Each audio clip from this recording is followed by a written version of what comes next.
thing that the recession has taught us, and why I thank God for the recession, is that it's taught us the value of patience. It produced patience to say, well, the credit market froze up, so they didn't have too many 90 days save as cash. So if I wanted to buy it, I'd have to save my money up for 90 days and buy it at the end of 90 days cash instead of same as cash. And what we have to realize is that I believe that God has changed the playing field to make us realize that you really can do without some stuff that we thought we had to have. Oh, don't believe me. Some of y'all thought y'all couldn't survive without a 2 grande Starbucks every morning. That recession hit. You started saying $7 a day for coffee. I will survive as long as I know how. You started saying I can do without that. And there's a whole lot of stuff we thought were necessities that we started trimming the fat. Help me out. The Hebrew writer said, lay aside the weight and the sin. And we have become weighted down by a whole lot of stuff that we thought we had to have. And not just thought we had to have, we thought we had to have it right. But what the global recession has done is it's taught us how to have patience. It's, God help me, I haven't seen this in years, but stores are now advertising layaway.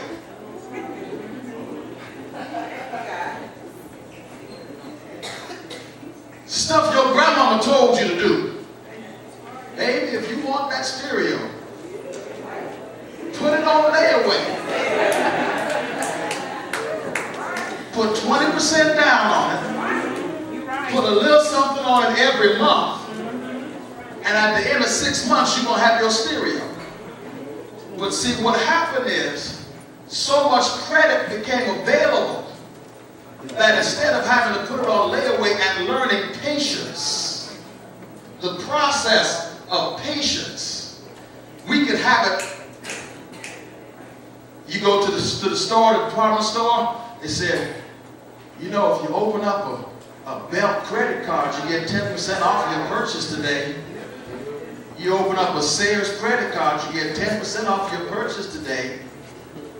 And we had got caught into the trap of having what we wanted when we wanted. But what this season is and listen, don't miss the lesson in the season. Stop complaining about everything that's wrong and catch why God allowed it. It's to teach us patience. Teach us proper principles of how to wait.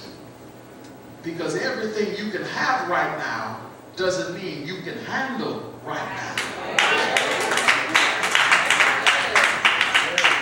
I was reading an article the other day, and it was about Iyanla Vanzant. Y'all remember Iyanla? She was real big with Oprah a few years ago, high priestess, some foolishness. She was all spiritual things. She was all I know y'all was watching Iyanla. It's foolishness.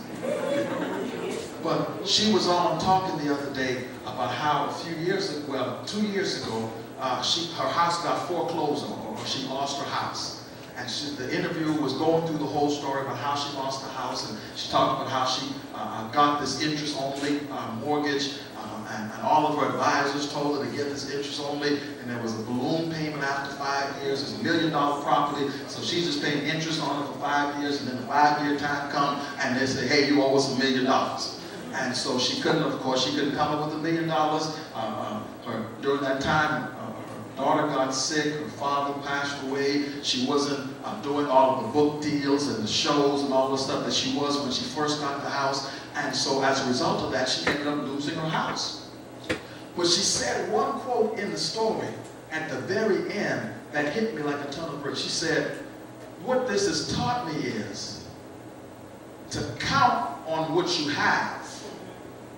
Don't count on what you think you're going to get. Put it the other way. Grandmama said, don't count your eggs before they hatch. And there are too many of us, and I'll be the first to say, we have speculated on the future. Housing crisis. Say, well, you buy this house now and it's going to appreciate X amount of dollars and you can do this. And so many people ran. That's why we're in the place that we're in. But I believe everything happens for a reason. That is teaching us patience. Somebody say, I'm rejoicing in the recession. I'm rejoicing, number one, because I've been able to put my faith into practice. I'm rejoicing, number two, because it has taught me how to produce patience.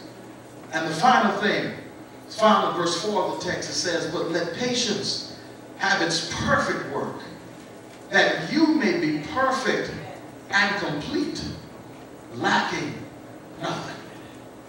I'm rejoicing in the recession, because not only am I putting my faith into practice, not only am I producing patience, secondly, or thirdly, this recession is allowing me to get into the process of perfection.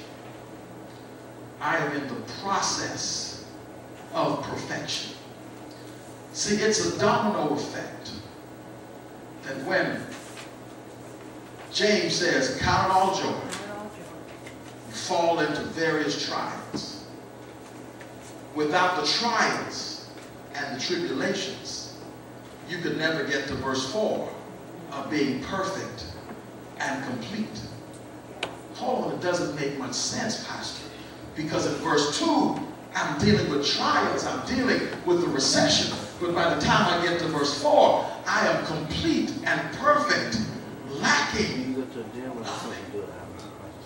Listen, there's a reason you can really celebrate, shout, and give God praise in the midst of this recession while people are depressing and pulling out their hair and cursing God and wondering why and asking why me, why me. You ought to be thanking God and celebrating Him that things are where they are, because if it had not been for the situation turning this way, we wouldn't learn the principles that are taking us to the process of perfection. The Bible says that when we go through the process of dealing with trials and tribulations, and we count it all joy, when we keep rejoicing in the midst of everything going wrong in our lives, when we learn how to put our faith into practice, when we produce patience in our lives, patience will have its perfect work in us and will take us to the place in our lives where we will be perfect and complete, lacking nothing. I don't know about you, but that sounds like good news to me, that at some point in my life, this suffering is going to be over, and God's going to take me through a process of perfection. Is there anybody here that can celebrate God in advance? Because although it may be difficult right now, that God is pushing you into a process that will cause you to be perfect and complete. And the good news is that you'll be lacking nothing. I don't know about you, but there are a whole lot of stuff I'm lacking right now. But while I'm in the middle of this recession, I'm going to keep on praising God. I'm going to keep on rejoicing in the midst of my trials. I'm going to keep celebrating God in spite of. I'm going to put my faith into practice, and I'm going to trust God for everything, because if it had not been for the Lord who was on my side, I don't know where I would be. I'm trying to think where I could be. I have no idea where I should be. But thanks be to God who gives me the victory. Is there anybody here that can stand